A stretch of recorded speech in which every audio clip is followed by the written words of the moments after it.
What can I say? Mainul, would you have anything to say here? Are you there, Mainul? Yes, I have two more questions, last probably to both Sam and Scott. I'm definitely curious to know, why did you create Friends of Bangladesh? Well, let me go just before Friends of Bangladesh. The world was horrified in about 2010, 2011, when Muhammad Yunus was being removed as managing director of Grameen Bank because he was 70 years old. And the 77-year-old finance minister was saying he was too old at age 70 to head up Grameen Bank. So there were these mobilizations back in 2010, 2011. And then there were other times where a number of leaders were just horrified by how he was being treated. So bring us now to 2022 July. We launch again as he's being attacked, Protect Yunus.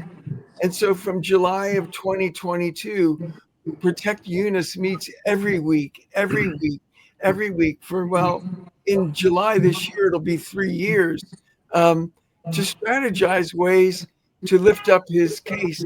And frankly, it was one of the editorial writers that Scott has become in relationship with, Jay Evenson at the Deseret News in Utah, who wrote the first piece in the United States on that latest round of attacks. So we were operating as as Protect Yunus for nearly 2 years. And then in the I don't know. We never expected it. The occurrences in July and especially early August of last year, when Yunus became the interim prime minister, essentially, um, we Protect Yunus morphed into Friends of Bangladesh because we were less interested in protecting him because he wasn't needing it at that point. But, we were organizing those letters that were signed by more than 100 Nobel laureates and other leaders from around the world in the previous incarnation.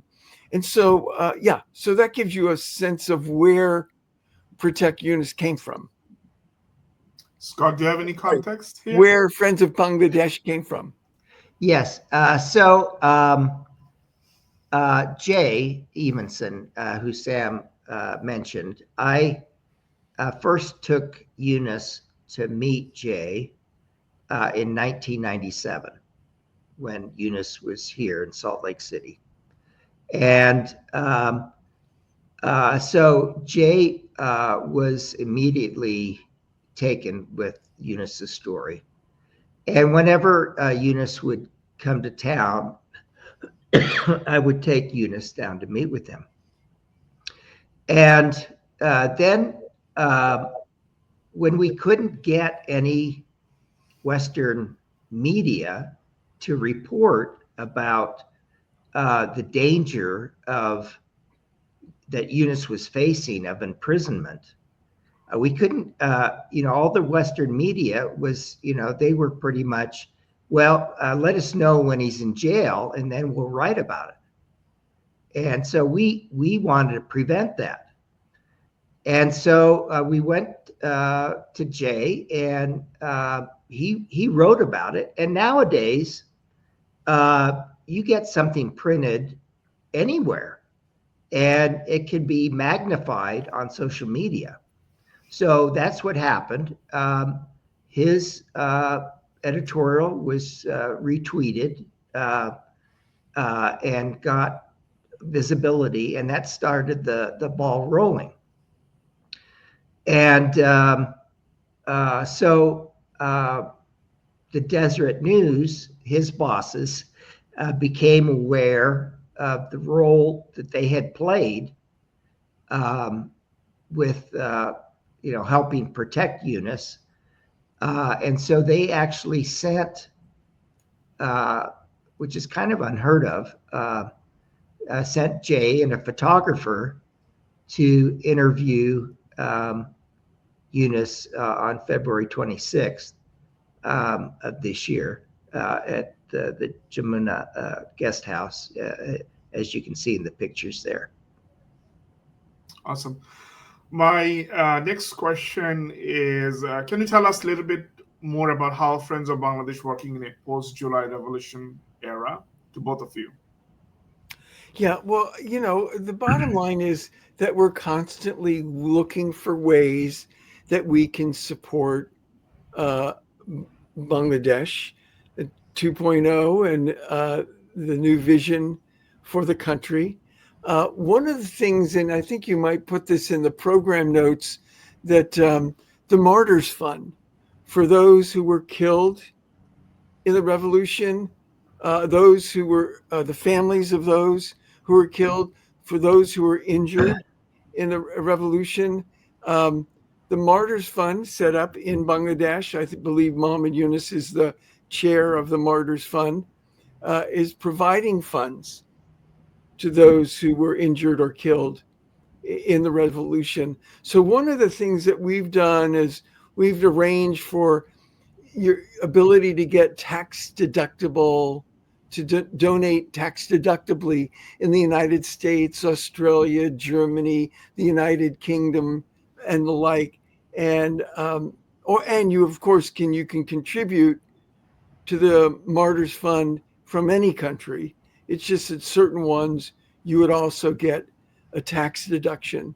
So one of the things that we do is that we promote this so that those who stood up, those who were injured, the families of those who were killed, have some support to move forward in their lives. And then other than that, we're just constantly on the lookout for ways we can be supportive. Yeah. We monitor the media, and as you are well aware, there's been a lot of disinformation, and because there are forces out there that don't wish Yunus and the interim government to be successful. So we do our best to combat that. With that, I think we almost come to an end of our podcast. Any last word from any of you? Thank you for what yes. you're doing and what your members and participants, stakeholders are doing. It's really, really important. I'd also like to say that, a famous piece of advice is never meet your heroes.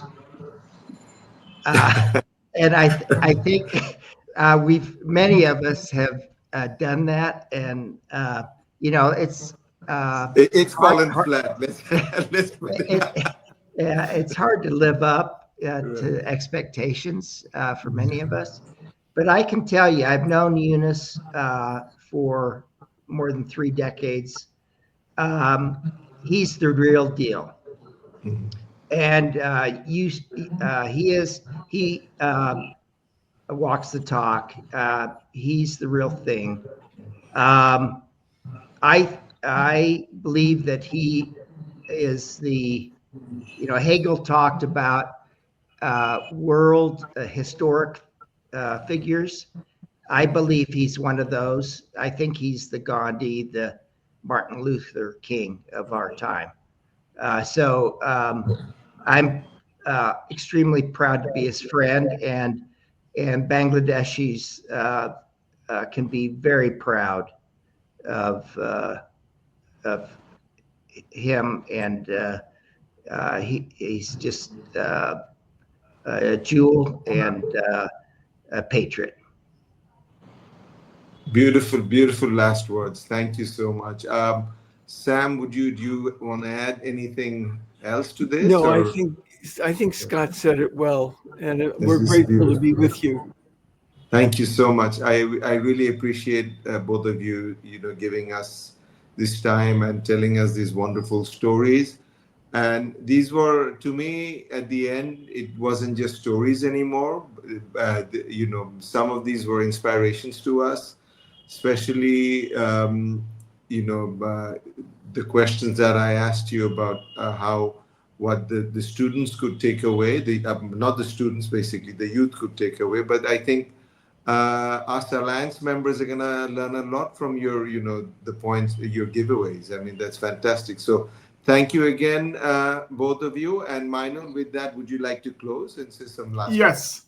Thank you so much for coming to our podcast. This is really helpful. We learned a lot of stories of Dr. Professor Yunus from early years. Even I was not aware of a lot of things, but this is definitely insightful. And obviously, we should, on top of what we learn, we should move forward to a better Bangladesh 2.0.